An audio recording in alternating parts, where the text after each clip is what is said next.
तो इस एपिसोड के स्टार्टिंग में हमें डैडू की तरफ दिखाया जाता है जो कि तलवार को चाट रहा था और उसके पीछे से दो आदमी अटैक करने आ रहे थे उसकी तो। और फिर तभी घोड़े गाड़ी पे जितने लोग होते हैं वो लोग भी उसकी तरफ अटैक करने के लिए आने लगते हैं। और तभी जो डैडू होता है वो बस एक स्माइल दे और फिर तभी हमें उसकी स्वर्ड की तरफ दिखाया जाता है और फिर हमें उसी लड़की की तरफ दिखाया जाता है जो कि चिल्लाते हुए कह रहा था नहीं। और इस टाइम पर जो अपना झाकैंग था वो जमीन पर लेटा हुआ था और फिर तभी जो झाकैंग होता है वो कहता है एक। और फिर तभी हमें डैडू की तरफ दिखाया जाता है जिसने अपने स्वर्ड को ऊपर उठा लिया था और उसी समय हमें उसी घोड़े गाड़ी की तरफ दिखाया जाता है। वहां से बहुत ज्यादा ही रोशनी निकलने लगती है और चारों तरफ ही धूल उड़ने लगती है और उस धूल की वजह से वहां पर कोई भी कुछ नहीं दिख पा रहा था। और फिर तभी जो वो लड़का होता है जब वो अपने सामने देखता है तो उसकी आंखें खुली की खुली रह जाती हैं और तभी हमें उसके सामने दिखाया जाता है उसके जितने भी साथी थे वो सब मर चुके थे और उन सब की बस लाश बची थी। और तभी हमें डैडू की तरफ दिखाया जाता है जो कि उस लास्ट आदमी की तरफ चलते हुए जा रहा होता है और कहता है तो तुम ही हो डिप्टी हेडमास्टर, मैंने सही कहा ना। और आखिरकार तुम्हें अपने सेट का डाउनफॉल देखकर कैसा लग रहा और देखो ये कमजोर लोग कैसे मर गए। और तभी हमें हेडमास्टर की तरफ दिखाया जाता है कि ये सब कुछ देखकर उसकी आंखों में आंसू आ चुके होते हैं और वो रोते हुए कहता है तुम बास्टर्ड। फिर तभी डैडू कहता है और आखिरकार वो कैप्टिव कौन था? मैं सोच रहा हूँ कि मैं उसका सर अपने साथ लेकर जाऊँ। फिर तभी पीछे से डैडू की नंबर्स गिनने की आवाज आती है 7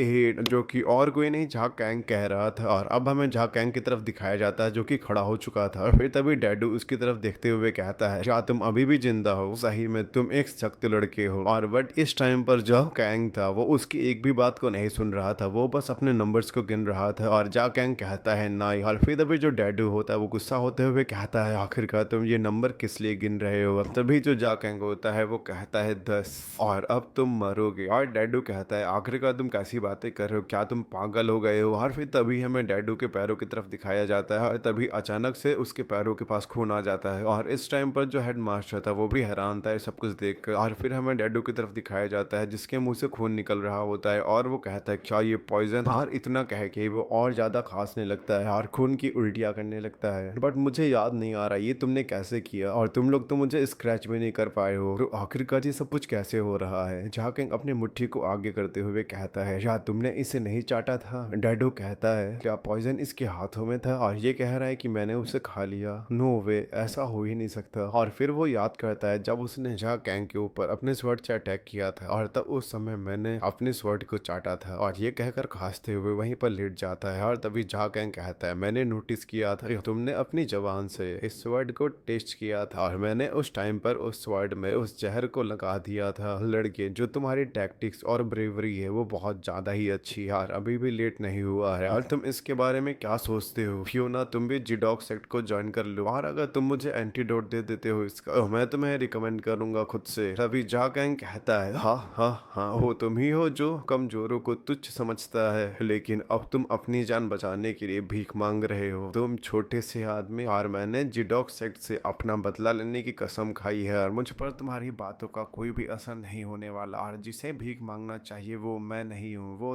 तुम हो। और तभी जो हेडमास्टर होता है वो स्वॉर्ड को लेकर डैडू के पास आ जाता है और उसी स्वॉर्ड से जिडॉग के ऊपर अटैक कर देता है और लास्ट में बस जिडॉग की आवाज सुनाई देती है। और तभी हमें झाकैंग को दिखाया जाता है जो कि बेहोश हो जाता है और वहीं पे गिर जाता है। और यहीं पे सीन कट होता है, हमें एक घोड़े को दिखाया जाता है जिसपे झाकैंग और वो हेडमास्टर बैठा होता है। और जब झाकैंग अपनी आंखों को खोलता है हेडमास्टर कहता है क्या तुम ठीक? और उस हेडमास्टर ने झाकैंग के सभी चोटों को ठीक कर दिया, मतलब उसमें पट्टी बांध दिया था। और इस टाइम पर झाकैंग को प्रॉपर रेस्ट की जरूरत थी। और तभी हेडमास्टर कहता है थैंक्स, मैं तुम्हारी वजह से मेडिसिन किंग के दुश्मन को खत्म कर पाया हूँ। और फिर तभी झाकैंग कहता है नहीं, वो सभी लोग मेरी वजह से मरे, अगर मैं उस घोड़े गाड़ी में नहीं आता तो अभी सभी लोग जिंदा होते। हेडमास्टर कहता है नहीं, ऐसा बिल्कुल भी नहीं, हर सब ने खुद ही कहा था कि हम लोग ऐसे किसी पटी लाइफ नहीं जीना चाहते यार, उस तरह की जिंदगी जीने से अच्छा था कि मर ही जाए हम लोग। और तभी झाकैंग बहुत ज्यादा गुस्सा होते हुए और अपने दांतों को पिसते हुए कहता है भले ही डैडू मर चुका हो बट जो जिडॉग सेक्ट है वो अभी भी है और मुझे अपना रियल रिवेंज उनसे लेना है। और मुझे उनसे रिवेंज लेने के लिए मुझे और भी ज्यादा पावरफुल और भी ज्यादा स्ट्रांग बनना पड़ेगा। और तभी जो हेडमास्टर होता है वो कहता है ने सही कहा, तुम इसे कर सकते हो और मैं तुम्हारे ऊपर अपना रिवेंज भी सौंपता। तभी झाकैंग उसकी तरफ पीछे देखने लगता है और कहता है मास्टर तुम ये क्या कह रहे हो? तभी हेडमास्टर कहता है जरूर ही हमारा पीछा करेंगे तो तुम बिल्कुल भी मत रुकना। ये कहकर वो उस घोड़े से कूद जाता है और कहता है झाकैंग तुम भाग जाओ यहाँ से। ये देखकर जो झाकैंग था उसकी आंखों में भी